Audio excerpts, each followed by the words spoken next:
expérimenté le ciel et l'enfer à plusieurs reprises. Jésus me dit, fils, le pire qui puisse arriver à une personne, c'est qu'elle soit faite au nom, c'est qu'elle soit faite un nom sur la terre, mais ne puisse pas aller au ciel.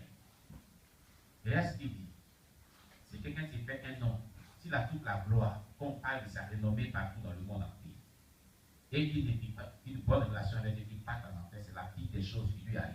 Alléluia. Amen. Amen. Cherchez à ce que vos âmes soient sauvées, que de chercher à se faire un nom sans être sauvé. Amen. Le jour où Ojukwu fut enterré, je pleurais abondamment. Je voyais comment tout le monde entier le célébrait. Et j'ai dit, si la manière dont le monde le célébrait sur la terre était la même manière qu'on le célébrait au ciel, ça aurait été merveilleux. Ça, c'est Jésus qui disait cela. Mais les anges au ciel étaient tristes à cause de la célébration de Chukwu Omega, Ojukwu. Le monde entier était couvert d'une obscurité épaisse. Et l'obscurité était énorme au Nigeria, spécialement dans l'état d'Anambra. C'était comme au jour de la veille funèbre, et de l'enterrement de Michael Jackson. Michael Jackson qui est mort. Le jour de son enterrement, il y avait des ténèbres sur toute la terre. Chukwuemeka était le défenseur des Igbo dans la guerre de Biafra. Pour ceux qui ne connaissent pas un peu l'histoire, je regarde un peu cela. Amen. Et c'était fait un nom. Alléluia. Et précédemment, quand on a étudié ce témoignage, il a dit que Jésus l'avait envoyé pour accomplir une mission sur la terre. C'était pour celui l'avait suscité, l'avait créé pour sauver le peuple Igbo. Mais il allait se compromettre par l'argent. Il a vendu son peuple à cause de l'argent. Et puis, il s'est attaché avec Dieu de ses pères. Voilà pourquoi il souffre en enfer. Et c'est à cela que nous disons que, quand il vit sur la terre, interroge le Seigneur de savoir, tu m'as créé pour quelle mission? Pourquoi je vis sur la terre? Chaque être humain est sur la terre pour un objectif bien précis. Est-ce que tu t'es pas demandé pourquoi Dieu t'a créé? Pour quel objectif tu vis sur la terre? Tu es en train de gaspiller le temps. Tu n'es pas en train de faire ce que Dieu voudrait que tu puisses faire sur la terre. Ce pourquoi il t'a créé là, tu n'es pas en train de le faire. Tu es en train de gaspiller le temps. Tu vas le regretter. Ressaisis-toi maintenant. Interroge Dieu. Quelle est ma vocation sur la terre? Ce pourquoi tu m'as appelé sur la terre, c'est pourquoi. Amen, amen. Parce que Dieu n'envoie pas un être humain sur la terre en vain. C'est pour accomplir une mission bien précise. Pourquoi Dieu t'a suscité? Pourquoi tes parents t'ont créé? Pourquoi tu es chrétien? Pour quel objectif Dieu t'a amené à être chrétien? Pourquoi tu vis sur cette terre? Voici des bonnes questions que l'être humain devait se poser. Et si tu lui interroges, il te dira, voilà ce pourquoi je t'ai envoyé sur la terre. Et tu t'attends à le faire en vivant la sanctification, tu seras sauvé. Tu n'iras pas en enfer. Et tu demandais un jour, pourquoi tu m'as créé? Est-ce que tu as demandé un jour cela à Dieu? Qui a demandé cela à Dieu? Personne. Vous êtes en train de rater le but pour lequel Dieu vous a créé sur la terre. Vous n'êtes pas dans la volonté de Dieu. C'est ce que ça veut dire. Tout ce temps que vous avez vécu là, vous n'êtes pas dans la volonté de Dieu. Pour être dans la volonté de Dieu, interroge Dieu pour savoir ce pourquoi il t'a créé. Quand il va te révéler ce pourquoi il t'a créé, fais-le durant tout le reste de ta vie. Tu seras dans la volonté de Dieu. Parce que, prenez Matthieu chapitre 7, verset 21 à 23, Élisée. On va lire. Matthieu chapitre 7,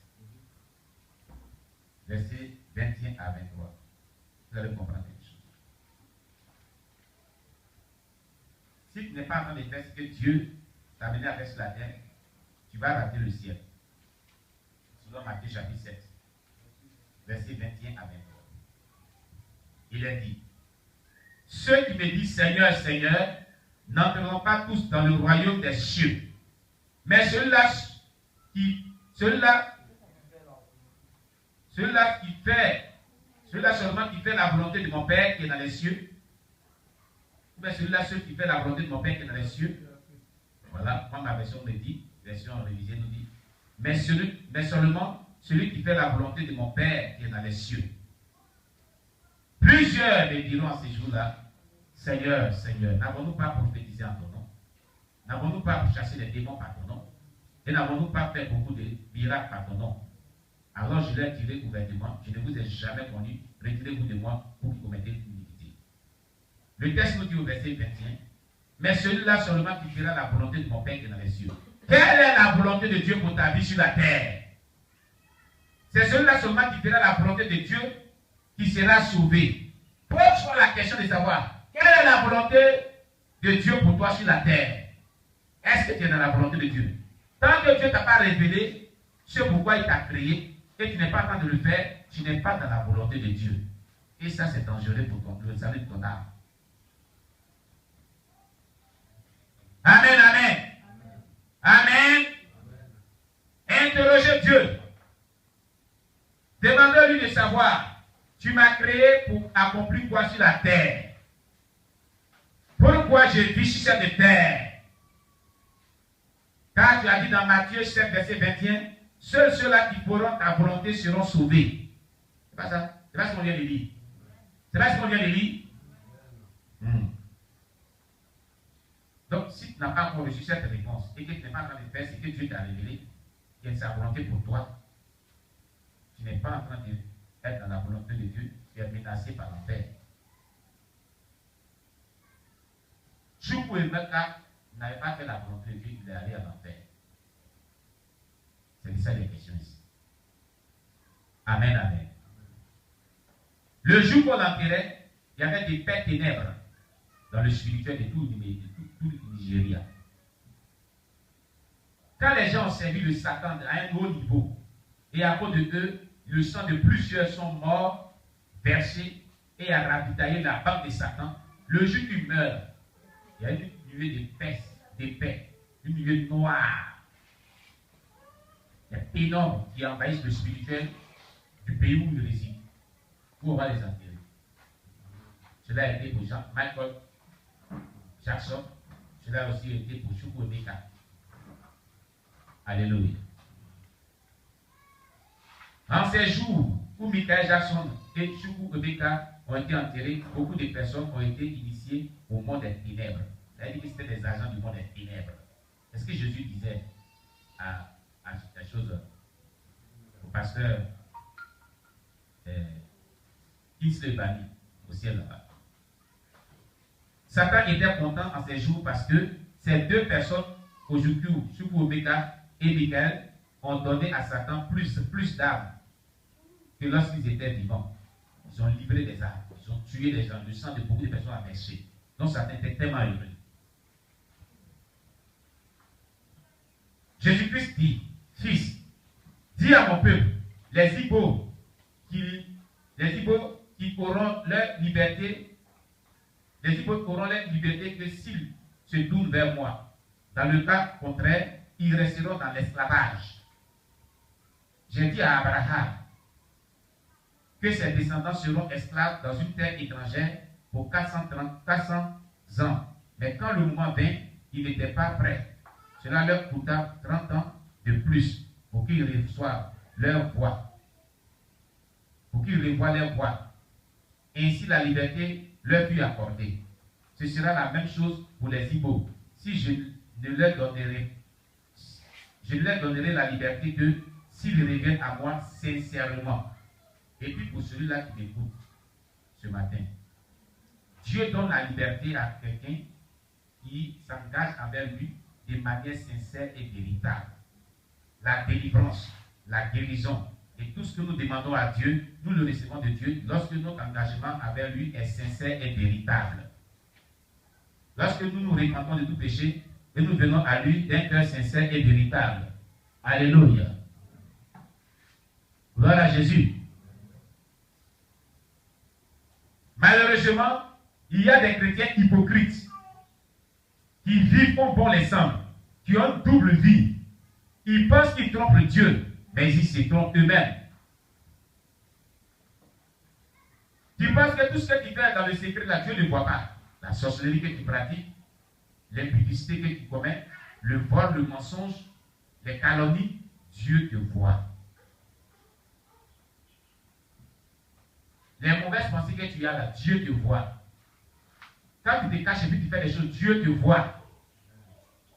Alléluia. Je dis Alléluia. Amen. Repentez-vous, repentons-nous. Repentons-nous tous de tout péché, toute iniquité. Rien n'est caché à Dieu. Amen. Donc lorsqu'on se tourne vers Dieu d'un cœur sincère, Dieu nous libère. Pour tous ceux qui ont des cas de délivrance. Quand ta sincérité est prouvée et que tu rejettes ta délivrance, tu rejettes ta guérison, tu rejettes quoi que ce soit avec Dieu, Dieu te l'accorde. Cette sincérité-là est niveau à une vie de sanctification, de renoncement, de repentance de tout péché, toute iniquité. Dis aussi à mon peuple, les Igbo, ainsi qu'aux chrétiens du Nigeria, que moi, Seigneur Jésus-Christ, je ne vois pas de sérieux dans leur prière contre les projets des musulmans pour éradiquer le christianisme au Nigeria. Je me lamente parce que le temps tire vers la fin où les crises vont commencer et beaucoup de chrétiens et des Igbo seront tués à cause de leur course et de leur foi. Vous voyez, beaucoup de chrétiens seront tués à cause de leur course. Ils font la course. Ils pensent que la vie chrétienne c'est la course. La vie chrétienne n'est pas la course. Et leur foi qui est défaillante. Leur foi qui n'est pas une foi véritable. Et une foi hypocrite. Amen, amen. Je veux être irréprochable. Tout ce que je révèle, c'est pour mon peuple que je le fais, pour qu'il prenne soin. Ce que je n'ai pas révélé, c'est à moi de m'en occuper. Selon Deutéronome 29, verset 29. On va lire Deutéronome chapitre 29, verset 29. Deutéronome chapitre 29, verset 29. Nous allons lire.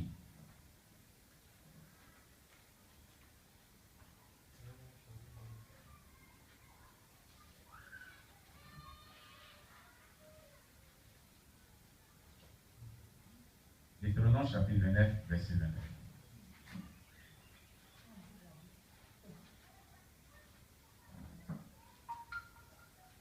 Il a dit ceci. Les choses cachées sont à l'Éternel, notre Dieu.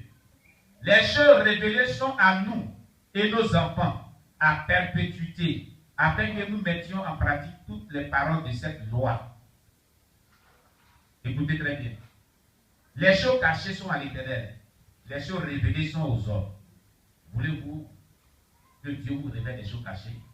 Voici, appuyez-vous sur ce passage de Deutéronome 29, verset 29, faites des proclamations et demandez à Dieu.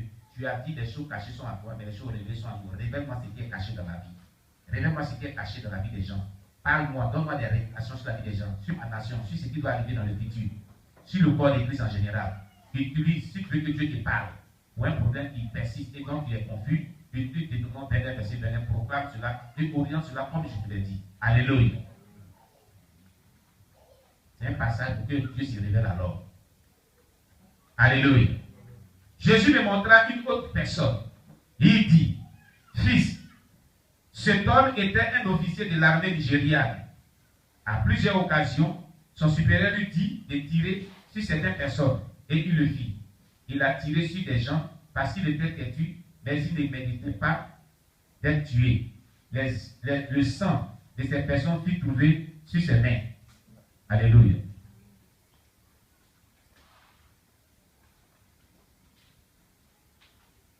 Gloire à Jésus.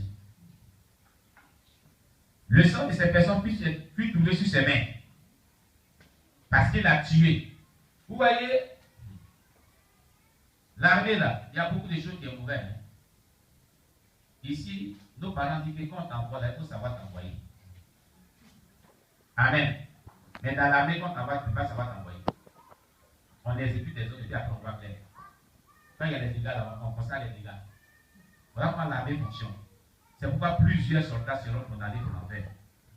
Parce qu'ils auront exécuté des ordres sans toutefois vérifier si c'était clair.